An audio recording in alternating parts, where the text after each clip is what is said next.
बोला कार्यकर्ता है भारी लहरा रही है। मोया कार्यकर्ता सुमित्रा जी ने भी कही कि मंडाओं में तारा अलावा क्यों ही गुंदिक है, पर 13,000 ही गुने आया। इन लोगों से मैंने बात करी है, क्योंकि ये सब कह रहे थे कि टिकट हमारे जेब में है। तो मैंने पूछा भाई जेब में ही है, अभी चली गई? तो विनोद जी ने तो ये कहा, मैंने तो जब जेब में हाथ डाला तब पता चला कि मेरी तो जेब ही कट गई। और गेट निकलता नहीं था, खड़ पड़ो मक्के को मोसो लागू, पाछे ताल में जाओगा मक्के को मोसो लागू, पाछे डिपू में, पाछे पीरू सिंह सर्किल हो गए थाने जठियों आया उठे ही जानो पड़ेगो। इसलिए भामू जी छवि खराब मत करो। आपके लोग मुंह की तरफ कम देख रहे हैं, आपकी जेब की तरफ ज्यादा देख रहे हैं, इसलिए क्योंकि आपका कोई और तो ग्राउंड है नहीं। आपने जो पैसे दिए वो राम मंदिर में दिए तो वो यूपी में चले गए, आपने जिन संतों के ट्रस्टों में दिए वो दूसरे राज्यों में चले गए। तो आपका जो भी पैसा गया वो तो वोटर के पास तो गया नहीं, किसी गांव पंचायत में गया नहीं, आपका पैसा तो बाहर चला गया। अब बाहर वालों के यहाँ वोट पड़ेंगे नहीं, तो या तो वहां जाके चुनाव लड़ो जहां आपने पैसे दिए हैं। यहाँ चुनाव लड़ोगे तो यहाँ आप लाइब्रेरी खुलवाते, कर्ज मुक्ति की लड़ाई लड़के एक बार लोगों को कर्ज से मुक्त कराऊंगा। जब धन्ना सेठूंगा कर्ज माफ हो सकता है, हजारों करोड़ रुपए पूंजीपतियों के सरकार एक लाइन में समाप्त कर सकती है, तो इन गरीब किसान मजदूरों के क्यों नहीं कर सकती? तो ये तो अब इनका तो ये चुनाव है कि बबलू के ज्यादा वोट आए या भामू जी के ज्यादा वोट आए, इस पर इनका चुनाव हो गया। मेरा चुनाव है विजेंद्र जी ओड़ा के सामने। यहाँ विजेंद्र जी कोई कांग्रेस नहीं है। विजेंद्र जी के साथ जो भी दिन भर आदमी देखते हो घूमते रहते हो वो विजेंद्र जी के व्यक्तिगत आदमी है जी। विजेंद्र जी बीजेपी में जाएगा तो वो बीजेपी में जाएंगे, विजेंद्र जी और कोई तीसरी पार्टी में जाएगा तो वो विजेंद्र जी के साथ वहां जाएंगे। जो पूरी विधानसभा क्षेत्र की जो मूल कांग्रेस है वो इस बार विजेंद्र जी के साथ नहीं है। अरे बीजेपी के 20 जीत के आए जी और एक में निर्दलीय, तो ये मान लो मैंने बीजेपी को वोट दिया तो कितने होने चाहिए? 21, और आए हैं 26, तो किसने डाले हैं? कांग्रेस ने डाले हैं जी। बिल्कुल। तो क्यों लोगों को बेवकूफ बना रहे हो? ये कांग्रेस है बीजेपी है। मजदूरों की हालत ये है या तो उनको काम नहीं है, काम के बराबर उनको दाम नहीं मिल रहा। लगभग मजदूर हैं, उनकी पत्नियों पर खुद के उन पे लोन हो गया है। नमस्कार, मैं अजय कुमार, आप देख रहे हैं बोल हिंदुस्तान। मौसम की तरह सियासी मौसम भी दिन ब दिन बदलता जा रहा है। सरगर्मियां तेज हो रखी हैं क्योंकि विधानसभा चुनाव 2023 नज़दीक आ रहा है। और आज इस विधानसभा 2023 को लेकर हम एक ऐसी शख्सियत से बात करेंगे जो किसानों का लंबे अरसे से चल रहे आंदोलन में काफ़ी अहम भूमिका निभाने वाले शख्स थे, जिन्होंने किसानों के लिए, मजदूरों के लिए बड़े बड़े आंदोलन किए हैं। आज हम झुंझुनू विधानसभा में हैं और हमारे साथ जो खास मेहमान हैं वो किसी परिचय के मोहताज नहीं। पंकज जी धनखड़, आपका बोल हिंदुस्तान में स्वागत है। नमस्ते। आपकी पहचान कई तरीके से करा सकते हैं, किसान नेता के तौर पर करा सकते हैं, नौजवानों के लिए आपने आवाज़ उठाई, बुजुर्गों के लिए, महिलाओं के लिए आवाज़ उठाते रहते हैं। अब 2023 विधानसभा चुनाव नज़दीक आ रहे हैं, कैसे देखते हैं सबसे पहले तो आपकी विधानसभा में 2023 के चुनावों को लेकर? देखो 2023 के विधानसभा चुनाव में जी लंबे अरसे से एक आदमी यहाँ स्थापित है जी, और जिले की स्थिति और विधानसभा की स्थिति धीरे धीरे खराब हो रही है जी। शैक्षणिक क्षेत्र में जिला बैकफुट पे जा रहा है। एक ज़माने में शिक्षा की नगरी हुआ करता था झुंझुनू, बगड़, और पूरे उत्तरी भारत के बच्चे बच्चियाँ यहाँ पढ़ने आते थे। आज इस ज़िले को छोड़ छोड़ के इन नेताओं की वजह से हमारे माँ बाप अपने बच्चों को लेके, कोई सीकर पड़ा है, कोई जयपुर में है, कोई कोटा में है, कोई जोधपुर में है, कोई बीकानेर में है। इसका मतलब है जो शिक्षा के क्षेत्र में जो अग्रणी जिला था उसको छोड़ के लोग यहाँ से दूसरी जगह जा रहे हैं, तो ये इन लोगों ने शिक्षा का यहाँ बैठा दिया। दूसरी बात, जो कॉपर का प्रोजेक्ट था उसको धीरे धीरे जहाँ रोजगार का बहुत बड़ा एक सेक्टर था उसको इन लोगों ने ख़त्म किया। नहर का समझौता हुए बहुत दिन हो गए, 94 के समय की बात है। 2025 में यमुना जल का जो समझौता है वो रद्द होने जा रहा है। पिछले 10-15 सालों में शीशराम जी खुद जरूर बोलते थे, लेकिन उन्होंने कभी इसको जन आंदोलन नहीं बनाया नहीं या बनने नहीं दिया। नहीं, वो बोलते थे, वो उन्होंने ये शो भी करा रखा था कि मैं नहर के लिए कर रहा हूँ, और वो कराना भी नहीं चाहते थे। कराना चाहते तो लोगों को साथ लेके लड़ाई लड़ते तो 100% नहर आती। आज जल स्तर इतना चला गया, 2 टर्म में सांसद किसी ने भी यमुना का पानी झुंझुनू के लोगों को मिले, शेखावाटी के लोगों को मिले, उसकी मांग नहीं उठाई। ऐसी स्थिति में किसानों के सामने एक बहुत बड़ा संकट आने वाला है और 25 में अगर समझौता रद्द हो गया तो सारा का सारा सत्यानाश हो जाएगा। दोबारा समझौता हो नहीं हो, दूसरे राज्य इस पर सहमति दें नहीं दें, तो पूरा इसमें जो डोल डूबा है वो हमारे इन जनप्रतिनिधि और हमारे जो वर्तमान में यहाँ मंत्री हैं उनकी वजह से मामला डूबा है। तीसरा, अभी फसलों को 2-3 साल में बहुत नुकसान हुआ है किसानों को। आज किसान की सारी ज़मीन है वो बैंकों की गिरवी पड़ी है। बैंक वाले ब्याज के लिए पीछे पीछे घूम रहे हैं। बैंक वाले ज़मीन कुड़की के नोटिस लगा रहे हैं, अखबारों में इश्तिहार दे रहे हैं, पंपलेट दे रहे हैं, गाँव में उनको कर रहे हैं। 3 साल से फसलों को नुकसान हो रहा, जिले को मुआवजा नहीं मिल रहा। सारे राजस्थान में सभी विधायकों ने अपने अपने क्षेत्र के लोगों को मुआवजा दिलवाया, किसानों की खातों में पैसे गए, लेकिन यहाँ पैसा नहीं मिला। मजदूरों की हालत ये है, या तो उनको काम नहीं है, काम के बराबर उनको दाम नहीं मिल रहा। लगभग मजदूर हैं, उनकी पत्नियों पर खुद के उन पे लोन हो गया है। आज स्थिति ये है कि 7वें दिन उनकी किस्त आ रही है, कईयों की 15 दिन से किस्त आ रही है, कईयों की महीने में किस्त आ रही है। मजदूर फाइनेंस वालों से डर के घर छोड़ रहे हैं और अंगूठा लगा के अपना मकान, छोटी मोटी संपत्ति है वो गिरवी रख के, और बहुत दबाव में मजदूर आ गया है। नौजवानों के लिए एक रोजगार का सबसे बड़ा अपने साधन था, वो था सेना का। जी। सेना में अग्निपथ जो योजना आई जी। और जो अग्निवीर उसमें भर्ती हो रहे हैं, इसके लिए एक भी जनप्रतिनिधि ने खुल के आवाज़ नहीं उठाई, सड़कों पे लड़ाई नहीं लड़ी। तो आज नौजवानों का भविष्य, जो फौज के माध्यम से जो अपना भविष्य देख रहे थे, उनके सारे भविष्य को चौपट कर दिया। पिछले दिनों कितने पेपर घोटाले हुए, किस तरीके से बेरोजगारी बढ़ रही है, किस तरीके से अपराध बढ़ रहे हैं, एक भी जनप्रतिनिधि इसमें मुंह खोलने के लिए तैयार नहीं है। और विशेष तौर पर जिला हेडक्वार्टर का जो विधायक होता है जी, वो जिले में, पूरे जिले में एक प्रभाव रखता है। जी बिल्कुल। और ये तो मंत्री भी है, उसके बाद भी पूरा जिले की व्यवस्था चौपट हो रखी है। तो जनता इस बार बदलाव चाहती है और 100% बदलाव करेगी, क्योंकि भर्ती दफ्तर अभी जा रहा है, तो भर्ती दफ्तर कौन लेके जा रहा है? भारतीय जनता पार्टी की दिल्ली में सरकार है और भर्ती दफ्तर सेंट्रल गवर्नमेंट के अंडर में आता है। अग्निपथ योजना है तो ये सेंट्रल गवर्नमेंट की स्कीम है। तो ये सारा का सारा दोनों से लोग परेशान हैं और नया विकल्प चाहते हैं और बिल्कुल चेंज होगा। बिल्कुल, आपने विकल्प चाहते हैं बताया, लेकिन राजनीति का ये गढ़ माना जाता था झुंझुनू। एक परिवार जो राजनीति, राजस्थान की राजनीति और देश की राजनीति में एक अपना महत्व रखता था। ओला परिवार, मिर्दा परिवार, मदेरना परिवार, ये राजनीतिक घराने के बड़े परिवार हुआ करते थे। और उस परिवार के सामने अगर आप दावेदारी करते हैं तो कैसे पाते हैं इनके सामने अपने आप को, कहाँ देखते हैं आप? देखो, पुराने टाइम में लोग एक बहुत विश्वास वाले लोग होते थे जी, और इतनी चीज़ों की समझ भी उनके पास थी नहीं, इसलिए लंबे समय तक इनकी पॉलिटिक्स यहाँ जिंदा रही। अब आज हर बच्चा, हर परिवार जागरूक हो गया, सोशल मीडिया उसके पास है, अवेयरनेस उसके पास है, कॉलेज स्कूलों में वो जाते हैं, तो वो देख रहे हैं कि ना तो इनके पार्टी लागू है, क्योंकि कांग्रेस से विधायक बने, कांग्रेस से मंत्री बने, लोकसभा में चुनाव बीजेपी में वोट डलवा रहे थे। इन मंत्री जी की बात कर रहा हूँ। कांग्रेस की सरकार गिराने के लिए, कांग्रेस की सरकार में रहते हुए, कांग्रेस की पार्टी में रहते हुए बीजेपी को वोट दिलवाए, 100% डलवाए। झुंझुनू में मैं जिला परिषद मेंबर हूँ। झुंझुनू में इन्होंने कांग्रेस के जिला परिषद मेंबर को टिकट दे के जिला प्रमुख के लिए, और फिर बीजेपी में जिला प्रमुख के वोट डलवाए। बीजेपी का जो सांसद है, उन्होंने इनके साथ साठ-गांठ करके कांग्रेस का प्रधान बनवाया। तो जनता देख रही है इनके जो सारे नाटक हैं। यानी कि जो प्रदेश में कांग्रेस और बीजेपी की मिली भगत का एक आरोप लगाते रहते हैं कुछ लोग, वैसा झुंझुनू में भी 100% मेरी आंखों के सामने हुआ है।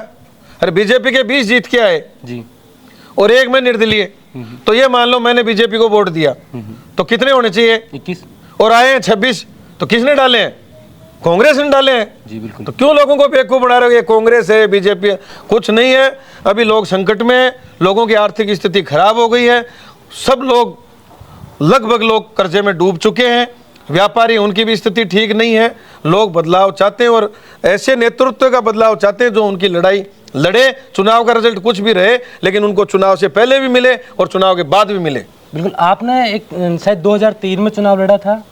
मैंने पहला जिला परिषद का चुनाव 2005 में लड़ा था, MLA का चुनाव। विधानसभा का चुनाव मैंने 2008 में लड़ा था। 2008 में लड़ा था। और जब गाँव में काफ़ी हलचलें थी कि एक नौजवान आया है और ओला परिवार के सामने आया है, विकल्प के तौर पे आया है, क्या वजह रही देखो, इतने दिनों तक राजनीति से दूर रहना, विधानसभा की राजनीति से दूर रहना, और कैसे मानते हैं कि आप उनको? देखो, ओला जी की हमेशा ये पॉलिटिक्स रही है और शीश राम जी से ज़्यादा अब उनकी बेटे की पॉलिटिक्स हो गई है।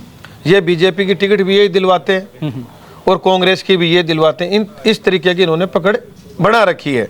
आज जब मैंने 8 में चुनाव लड़ा तो हर गांव में मुझे समर्थन मिला, लोगों ने आर्थिक सहयोग दिया, पूरे तमाम गांवों के लोग मेरी झुंझुनों में रैली, उस रैली में आए। रैली में आने के बाद जो भीड़ हुई तो बीजेपी की टिकट मूल सिंह जी को मिली हुई थी। तो शीश राम जी के लोगों ने एक ही प्रचार शुरू कर दिया कि भीड़ होने के बाद कि पंकज चुनाव जीत सकता है। तो इसके साथ गांव से जाट समाज के और अन्य सभी बिरादरी के मेरे साथ लोग आए उसमें। तो उन्होंने एक प्रचार किया कि ठाकर जीत गया, ठाकर जीत गया। तो जो जाट मेरे साथ आए थे, जातिवादी भावना फैला के इन्होंने, और कि मेरे जो साथ लगे हुए थे उन लोगों ने वोट उधर डलवाए। मेरी उम्र छोटी थी, मैं तो चुनाव लड़ने के लायक हुआ था। 25 साल से पहले चुनाव नहीं लड़ सकता, 27 साल मेरी उम्र थी तब। आज मेरी गांव-गांव में पकड़ है, वो स्थिति नहीं है। आज मेरे गांव-गांव में पंचायत समिति मेंबर, मेरे जिला परिषद में मेरे टक्कर में आए हुए मेरे साथी, कई सरपंच उप सरपंच मेरे जीते हुए, बहुत से पंच हैं। आज मैं खुद जिला परिषद का मेंबर हूं। आज मेरा नेटवर्क बहुत बड़ा नेटवर्क है और फिर मैं लंबे समय से लड़ाई लड़ रहा हूं। तो हर गांव में मेरी टीम है, मेरे से जुड़े हुए कार्यकर्ता हैं, इसलिए आज मैं बहुत मजबूत स्थिति में हूँ। लेकिन हम जब भी लोगों के बीच जाते हैं, गाँव में जाते हैं, तो एक जिक्र होता है कि कांग्रेस को पार्टी लेवल पर हराया जा सकता है, यानी कि कांग्रेस को बीजेपी हरा सकती है। लंबे अरसे से नहीं हरा पा रही है, वो उनकी क्या खामियां रही वो अलग देखते हैं। पिछली बार जो टिकट वितरण हुआ था, पिछले चुनाव 2018 के, अब की बार जो टिकट वितरण हुआ है उसमें भाजपा ने एक बड़ा बदलाव किया है, अपने बागी नेता को ही टिकट दे दिया है और जिसको टिकट दिया था उसका काट दिया है। तो इस समीकरण को आप कैसे देखते हैं? देखो, पहले तो आपका पहले वाले सवाल का जवाब है, यहाँ विजेंद्र जी कोई कांग्रेस नहीं है। विजेंद्र जी के साथ जो भी दिन भर आदमी देखते हो, घूमते रहते हो, वो विजेंद्र जी के व्यक्तिगत आदमी है जी। विजेंद्र जी बीजेपी में जाएगा तो वो बीजेपी में जाएंगे, विजेंद्र जी और कोई तीसरी पार्टी में जाएगा तो वो विजेंद्र जी के साथ वहाँ जाएंगे। जो पूरी विधानसभा क्षेत्र की जो मूल कांग्रेस है वो इस बार विजेंद्र जी के साथ नहीं है। 99% वो पंकज धनखड़ के साथ है। इसलिए पंकज धनखड़ जहाँ से चुनाव जीता वहाँ कांग्रेस 3 नंबर पर गई है। तो कांग्रेस का वोट मेरी तरफ शिफ्ट हुआ तब कांग्रेस 3 नंबर पे गई है। अगर मेरी तरफ शिफ्ट नहीं होता तो मैं पिछली बार चुनाव मैंने नहीं लड़ा तो वहाँ कांग्रेस जीती जिला परिषद में। उससे पहले मैंने चुनाव नहीं लड़ा तो कांग्रेस जीती वहाँ मेवा देवी, और उससे पहले मैंने 2005 में चुनाव लड़ा तो कांग्रेस 3 नंबर पे गई। इसका मतलब मैं चुनाव लड़ता हूँ तो कांग्रेस का वोट बैंक है वो मेरे साथ शिफ्ट होता है। और अब तो इतनी खाई खुद गई है, जो कांग्रेस से जुड़े हुए लोग थे वास्तव में उस विचारधारा के लोग थे, तो उनको पता है कि विजेंद्र जी सरकार गिराने में था, कांग्रेस के पक्ष में नहीं है, ये आदमी कभी भी धोखा दे सकता है, आगे भी पार्टी को धोखा दे सकता है। तो जो मूल कांग्रेस है वो पूरी विधानसभा में मेरे साथ लगी हुई है, इसलिए मेरी स्थिति मजबूत है। बीजेपी में 2 धड़े हो चुके हैं। पहले भामू जी को टिकट दिया, बबलू जी सामने हो गए। अब बबलू जी को टिकट दिया, भामू जी सामने हो गए। तो टोटल बीजेपी के जो वोट पड़े थे पिछली बार वो 64,000 वोट थे टोटल। 64,000 वोट थे। आज 64,000 वोट के दोबारा डिवाइडेशन है। तो ये तो अब इनका तो ये चुनाव है कि बबलू के ज़्यादा वोट आए या भामू जी के ज़्यादा वोट आए, इस पर इनका चुनाव हो गया। मेरा चुनाव है विजेंद्र जी ओला के सामने। जो मैंने जन संघर्ष किया है, जो लोगों की लड़ाई लड़ी है, उस मुद्दे पे मैं इस विधानसभा में चुनाव लड़ रहा हूँ। लोगों का अपार जन समर्थन है, 100% लोग समर्थन करेंगे, इन मुद्दों को समझेंगे। और मैंने कहा चुनाव अगर जीतता हूँ तो कर्ज मुक्ति की लड़ाई, आर पार की लड़ाई लड़ूंगा, क्योंकि जितने भी आंदोलन मैंने 1996 से लेकर आज तक किए हैं उनको सिरे चढ़ाया है। चुनाव नहीं जीता तब भी मैंने उसको आर पार की लड़ाई लड़के सिरे चढ़ाया। 100% कर्ज मुक्ति की लड़ाई लड़के एक बार लोगों को कर्ज से मुक्त कराऊंगा। जब धन्ना सेठों का कर्ज माफ हो सकता है, हजारों करोड़ रुपए पूंजीपतियों के सरकार एक लाइन में समाप्त कर सकती है, तो इन गरीब किसान मजदूरों के क्यों नहीं कर सकती? करेगी सरकार। मैं कानून का भी जानकार हूँ, हाई कोर्ट में एडवोकेट भी हूँ, सारी चीज़ें समझता हूँ। 100% इन लोगों को न्याय दिलाऊंगा अगर ये मेरे साथ खड़े हुए चुनाव जीता तो। बिल्कुल, अगर ये समीकरण थोड़े से आपने जिस तरीके से समझाया कि बीजेपी तो आपस में लड़के खत्म हो जाएगी और आपकी टक्कर कांग्रेस से होगी, तो बीजेपी से जो अभी बागी हुए हैं, जिन्होंने हाल ही में जनसंवाद कार्यक्रम किया है और उन्होंने कहा है कि विश्वासघात किया है और कुछ ऐसे शब्द इस्तेमाल किए हैं बीजेपी के उम्मीदवार के लिए, वो मैं इस्तेमाल नहीं करना चाहता। हालांकि उन्होंने कहा कि मैं मानहानि का दावा करूंगा, ऐसी बातें उनकी इंटरनल चली है। वो अगर निर्दलीय जितने लोग हैं वो एकजुट हो जाएं तो क्या कांग्रेस को टक्कर मजबूती से मिल सकती है यहाँ? नहीं, मेरी बात और ऐसी कोई आपकी बातचीत हो रही है? देखो, एक मैंने इनकी टिकट कटते जितने भी टिकट मांग रहे थे, इन सारे उम्मीदवारों के पास मैं जाके आया हूँ। सुमित्रा जी से भी मिला हूँ, भामू जी से भी मिला हूँ, बिशंबर जी पूनिया जी से भी मिला हूँ, बनवारी जी सैनी से भी मिला हूँ, और विनोद जी झाझड़िया से मेरी फेस टू फेस तो बात नहीं हुई, लेकिन मैंने फ़ोन पर भी उनसे बात करी है। इन लोगों से मैंने बात करी है, क्योंकि ये सब कह रहे थे कि टिकट हमारे जेब में है। तो मैंने पूछा कि भाई जेब में ही है, अभी चली गई? तो विनोद जी ने तो ये कहा, मैंने तो जब जेब में हाथ डाला तब पता चला कि मेरी तो जेब ही कट गई। तो इसलिए भामू जी को भी मैंने समझाया कि भामू जी, अब लोग आपको चुनाव नहीं लड़ना चाहिए, क्योंकि लोगों की आपके प्रति एक सहानुभूति भी है कि आपके साथ गलत हुआ है।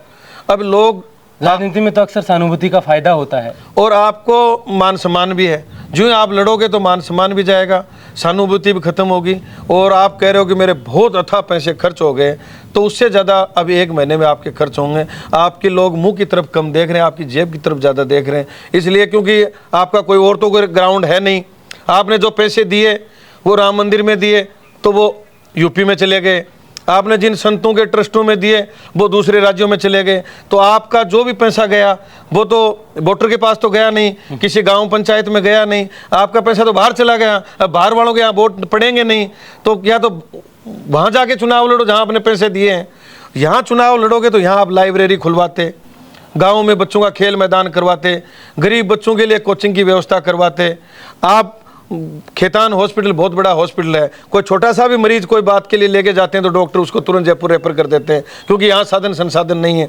तो करोड़ों रुपए यहाँ खर्च करके आप साधन संसाधन उपलब्ध करवाते, तब तो लोगों की भावना बनती कि भाई आपने लोगों के लिए किया है। आप कोई स्वतंत्रता सेनानी हो नहीं, आपने यहाँ कोई लंबे समय से यहाँ किसान मजदूर गरीब के लिए कोई संघर्ष किया नहीं। तो मान सम्मान जो मिला है उस मान सम्मान को आप खत्म मत करो। आप अगर ये चाहते हो कि क्षेत्र में शांति हो, भला हो लोगों का, किसान मजदूर का, तो आपको मेरी समर्थन करना चाहिए। क्योंकि थोड़े दिन पहले वो कह रहे थे गांव-गांव में, क्योंकि उनके दिमाग में भी थी टिकट मेरी जेब में है, तो वो उनकी भी कट गई। हाँ, तो वो कह रहे थे कि टिकट के बगैर कोई भी चुनाव लड़ेगा तो उसको 2000 वोट ही नहीं आएंगे, जनता कह रही है। तो वो किसी के लिए नहीं कह रहे थे, वो क्योंकि निर्दलीय तो मैं चुनाव लड़ रहा था, तो वो मेरे लिए कह रहे थे कि 2000 वोट ही नहीं मिलेंगे बगैर टिकट वाले को, सिर्फ टिकट वाले को ही वोट मिलेंगे। मैं कहता था कि टिकट जनता के पास है, टिकट वहाँ वोट नहीं है, दिल्ली में जयपुर में वोट नहीं है, वोट जनता के पास है। अब वो पहले तो ये कह रहे थे कि वोट टिकट के पास है। कल परसों जो जनसंवाद था उसमें कह रहे थे कि वोट टिकट में थोड़ी है, वोट तो जनता के पास है। तो ये बात तो 10 साल से मैं ही कह रहा हूँ कि वोट जनता के पास है। बिल्कुल बिल्कुल, और लोकतंत्र में असली वोट जनता के पास ही है। मैंने उनको एक कहानी भी सुनाई। मैंने कहा कि आप जैसा एक मजबूत, समझदार, भामाशा, अच्छा आदमी गंगा जी के घाट पे नहाने गया जी। तो गंगा जी के घाट पे उसके 5 उंगलियों में अंगूठी थी सोने की जी। सोने का कड़ा था, चैन भी वो आजकल बाहर लटकाते हैं ना फैशन वाली मोटी वाली चैन, वो सोने की चैन थी, दोनों जेब पैसे से भरी हुई थी। ये चीज़ें मैंने उनको बताई कि ऐसा आदमी एक गंगा घाट पे गया तो उधर 8-10 औरतें बैठी थी। तो उन औरतों में से एक बच्ची उठ के आई, उसने कहा मौसो जी राम राम। तो उसने कहा राम राम। बोले मेरी मम्मी ने भेजा है कि तेरा मौसा जी यहाँ स्नान करेगा और यहाँ चोरी बहुत होती है, तो जो सामान है तेरा मौसा जी का वो यहाँ लिया, जब नहा लेगा तो उसको वापस दे देंगे। तो वो सोचा कि भाई कोई जानती होगी, मैं तो जानता नहीं, कोई रिश्तेदारी में कोई साड़ी होगी या घाट पे बहुत सी औरतें आती है, कोई जान पहचान वाली होगी। उसने सारे कपड़े सोना सब निकाल के उसको बच्ची को दे दिया और गंगा में कूद गया। जब गंगा में वो कूदा वो सामान लेके पार हो गए। जब वो निकल गई सामान लेके तो गंगा से बाहर निकला कच्छे में तो औरतें दिखाई नहीं दी। तो घाट पे इधर दौड़ के गया तो औरतें खड़ी थी, उनके पास गया तो नमस्ते करके बोले राम राम जी, मैं क्या को मौसो लागू हो रहे अया पूछो जब बोली भाई मारो तो कौन लागे। फिर दूसरी लुगाया कन गयो, जठिन भी लुगाई दिखे उठे भागा कि मैं उरे क्या को मौसो लागू। फिर दिन छिप के कच्चे में ट्रेन पकड़ के घर पहुंचो। तो मुंडिया भी बताया कि रिजल्ट को तनबेर है, आज ते 2 जगह होगा, तो ते पिछली बार 2 जगह यदि कौन जीते तो आज क्या जीतेगा।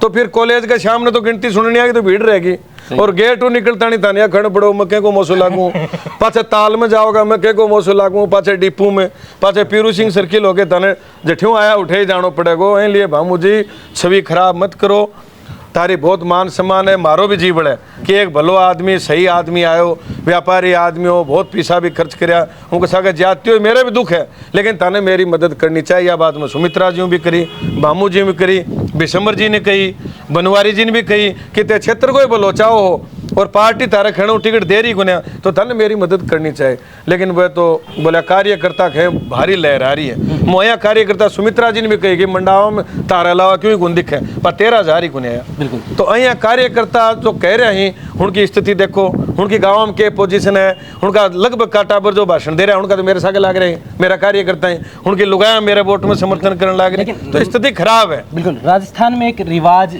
चलता रहा है, एक बार कांग्रेस एक बार भाजपा, इस बार टूटेगा, 100% टूटेगा। निर्दलियों के समर्थन से सरकार बनेगी, कांग्रेस भाजपा का रिवाज इस बार राजस्थान में खत्म होगा, 100% होगा। बहुत बिखराव है, आपस में भी बिखराव हो गया, गहलोत जी गुट, पायलट जी गुट, वसुंधरा जी गुट, मोदी जी गुट, बहुत बिखराव हो गया। तो लोगों को अगर अपनी भलाई सोचनी है, लोगों अच्छे विकास और अच्छी डेवलपमेंट की बात चाहते हैं, बारिश आगे थे तो आनी है बारिश। आज ऐसी मीटिंग हुई, बारिश नहीं आएगी, 100% आएगी, लोगों में खुशहाली आएगी।